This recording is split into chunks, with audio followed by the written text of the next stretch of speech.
if you are stopping by for the first time, Hardwareflipper here. I sell used computers on eBay and on my website, and this is how I make, money. I've been doing this for a very long time, and I pretty much have a lot to talk about this particular thing, because right now we're in a situation where people are kind of angry, people are kind of very, demotivated, people are not making sales, things are just going south, people are giving up. But then this is not what I'm going to be talking about in this video. I'm going to be talking about how sometimes suppliers are actually one of the people contributing. When you go onto YouTube to take a look at, sellers complain, everybody's directing their anger at the platforms. Let's say eBay, for example. People want to say that eBay is not working, platform is not selling. You put a lot of work, to bring items to the platform to sell. They are not selling, people are not buying them, and when people buy them, they want to return the item for flimsy excuses, and kind of very annoying. But then people just kind of ignore a certain group of people, and these are the people that I call the suppliers. Given that I sell electronics, and sometimes you have to buy these items in bulk, from point A to sell them at point B. I'm not talking about you going out there to thrift for items, because yes, this might be your business model, but let's to be said, this is not something you can do for a very long time. There's going to come that point that you don't want to go out to source for items, but you still want to be in business. And a very practical way to do this thing is just to hook up with somebody that can actually supply you this stuff, so that you sit at home in your house and the items just come to you. This is exactly what I think is the way to play this game. But then, that being said, that's not my anger. My anger here today is the fact that, look, these suppliers, sometimes they are actually contributing to killing business even more than the platforms. You search out a supplier and you organize with the supplier that, look, I want 20 pieces of an item. I'm just going to use an example. Let's say a laptop, for example. Okay, give me 20 good laptops. And the supplier tells you, yes, I've got very good, decent things for you. I've got decent laptops for you. I've got grade A laptops. And at the point before the transaction, everybody talks about grade A like everybody has a very good understanding of what grade A means. If you are here for the first time, perhaps you are not into the game of selling electronics, grade A items simply mean the item is technically, first of all, technically very good. Optically, the item is also very presentable, because one of the day that people just want to buy, all sorts of junks, broken items on eBay. The buyers are much smarter than that now. Nobody wants to spend money, is hard to come by, guys. So because of that, nobody wants to spend now money just buying anything, or for the singular fact that the item is cheap. So buyers are kind of very smart. They want to be just at that intersection between a good item, very good working condition, optically very sound and technically very good. And also they want to buy the best brand. This is what makes the business a little bit more difficult right now. Of course, we are still able to navigate this, but then when the supplier tells you that, yes, I've got a grade A items for you, I've got items that will shock you, I'm laughing now, but then this is very, very annoying. It's kind of angry. It makes me kind of angry, but then if I can come here and just vent it out, perhaps I can move on, and this is just what it is. All right, before the transaction happens, the supplier keeps telling you, I've got grade A, all fully tested items, I've got them for decent prices, and if you go ahead and buy them, I'm going to make sure I give you all the best items I have. All right, because you, one way or the other, you've trusted the supplier, you just want to deal, because there are no goods to buy out there. You have to be seen buying something at the end of the day. All right, then you get your hard-earned money, you order 20 pieces of particular thing, like I said, just a laptop, for example, and then the item gets delivered to you. Yes, in record time, delivery was smooth, packaging, everything looking good. And then you go ahead to open the box just to see, because if you make an investment of buying 20 laptops, this is a major, it's a major investment. It's not just something that you can order and then leave in your warehouse until you have, in 2 weeks or 3 weeks before you decide to open it. If you have to order laptops or monitors or computers, say 20, 30, 40 pieces, as soon as the goods gets delivered, the first thing you want to do is to open it up and see if you have been scammed or not. All right, this is just what it is. All right, then you go ahead, you receive your package of the laptop, you open it up, and then the first item you bring out, you look at it, it looks pretty decent, grade A, you are happy, you're already kind of dancing, because you feel like it's going to be a transaction that you're just going to kill, because you're going to go ahead and list this item on eBay, and you're going to be making banks, you're going to be selling them, this is what is in your head. All right, so you take the first item, you check it out, back, everything looks good, take a look at the screen. There are no scratches, there's no dents, whatever. You put it aside because this is what it is. You are happy and you're already thinking, how can I go ahead, to order more of this kind of item from the supplier? But then this is not the end of the game. All right. Then you keep checking. You check the second item, the third one, everything still looks good.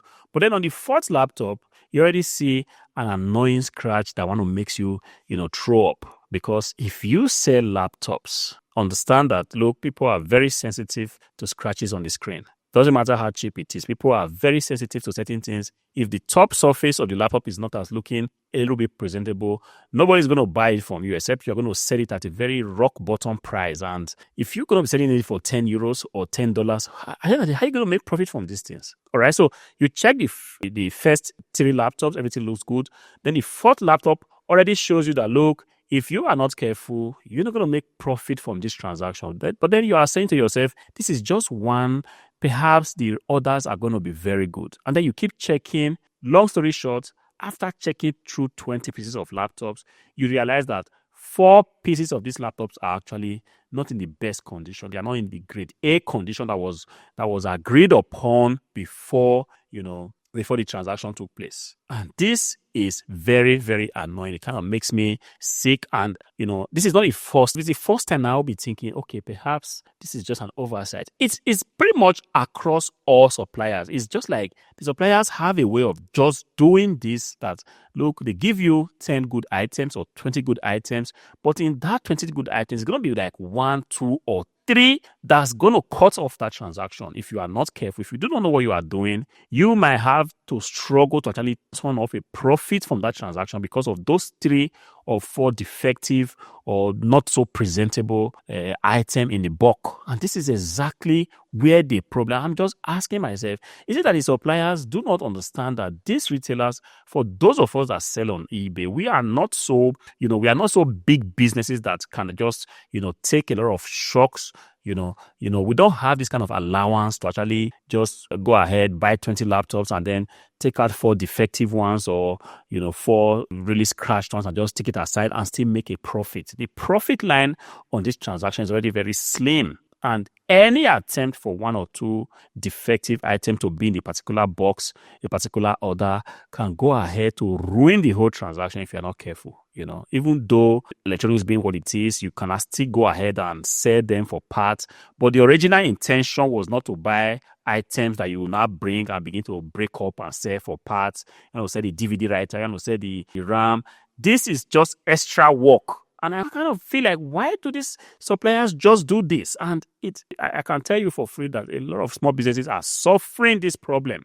People go ahead, they spend €10,000, €5,000, €15,000 just buying items, buying inventories, and then they bring it home, able to sell like half of the things in the bulk, and then in the pallets, whatever you want to call it. But then like half of the other items are just not sellable. Who does that? Who does that to a small business? This is the problem. The problem is not only about the fact that the platforms are not doing their job. Of course, we understand that the conversation is still ongoing, why the platforms need to actually just do a little bit better to protect the sellers on the platform. But then the suppliers are also not making things, easy for the small sellers. And if this continues, there's just going to be a time nobody's going to be interested anymore in actually doing bulk purchase, because you always know that at the end of the day, there's going to be one drama or the other. And if you are not careful, you're just going to make a lot of losses. I'm just coming out from a very terrible transaction right now. Bought some few items. Everything was good until like 4 or 5 pieces of this particular inventory just showed me that, look, who does something like this? You go ahead, you buy some whole phones. It doesn't matter what you buy. It could be phones.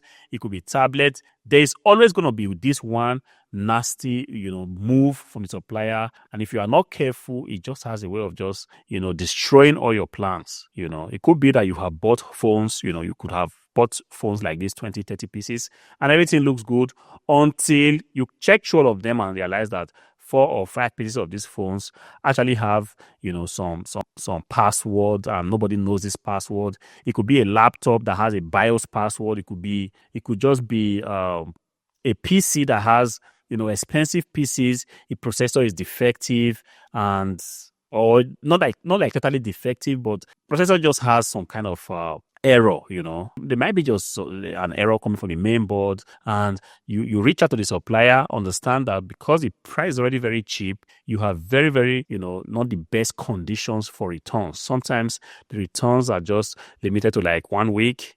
Sometimes you're not even allowed to return this item, even though you are technically allowed to return the item. But if you keep, you order an item for your supplier, you want to return it. See, in the next few transactions, you might be surprised. Suppliers are going to tell you, sorry, we do not want to deal with you because you are not a little bit flexible. But if you want to look at it, this is not about being flexible. It's just about the fact that just that one move from a supplier is actually ruining the business, for the small reseller or retailer, depending on how or what you want to call it. So this particular one got me worked up, and I felt like since I'm feeling a certain way, I could also just come here and vent it out. If you have a similar experience, please go ahead and comment in the comment section. Let me know how you deal with this kind of situation. I've done my due diligence before buying this stuff.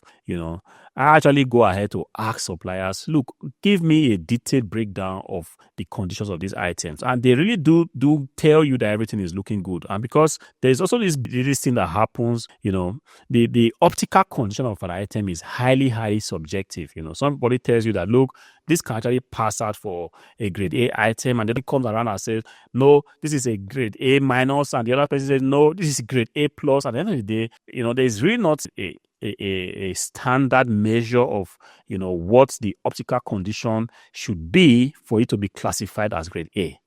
And sometimes a little scratch on the screen just has a way of just, ruining things and messing up things. All right. I have this transaction right now. I do not want to send it back to the supplier just because the supplier has a very, good items. Because if I want to go ahead and mess up this whole channel, then it's at the end of the day, it's not going to help me in any case. So what I have to do now is to just take the transaction, chew it, now write off the cost of the 4 or 5 defective items.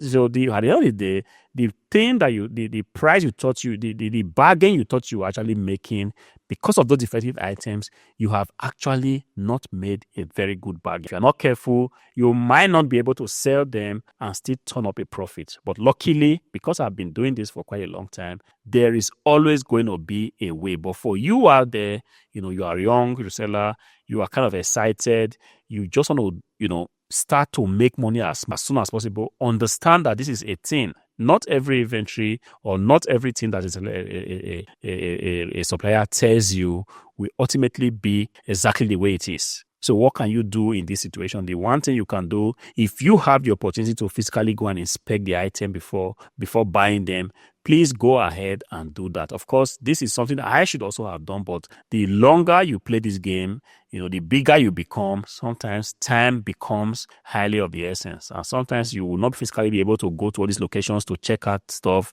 You also trust people that they're able to deliver on the strength of what they are saying. But sometimes it's not the case. So if you are still small or you still have the time to do these things, please don't be discouraged.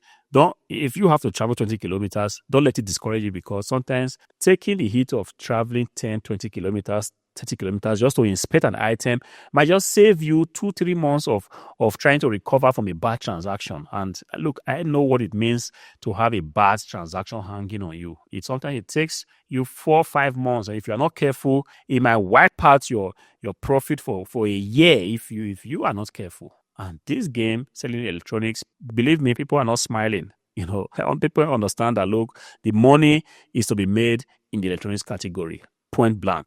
That's what the money is. You want to do something that has a steady supply of buyers all year round, look closely in the electronics category. There is a lot of money to be made there. But then, just like if there's a lot of money to be made, there are also a lot of risk involved. And this is just one of the things that kind of, get me worked up each time it happens, which is you get items delivered to you, you open the box, and items are not in the condition that was agreed upon at the point of buying them. Hope this video inspires you, kind of opens your eyes to see what's actually going on. But then it is not all, tales of woes. There are also wins, which I have also documented on this channel. If I also have big wins, I'm definitely going to come here and tell you about it. Until I see you again in the next video, peace.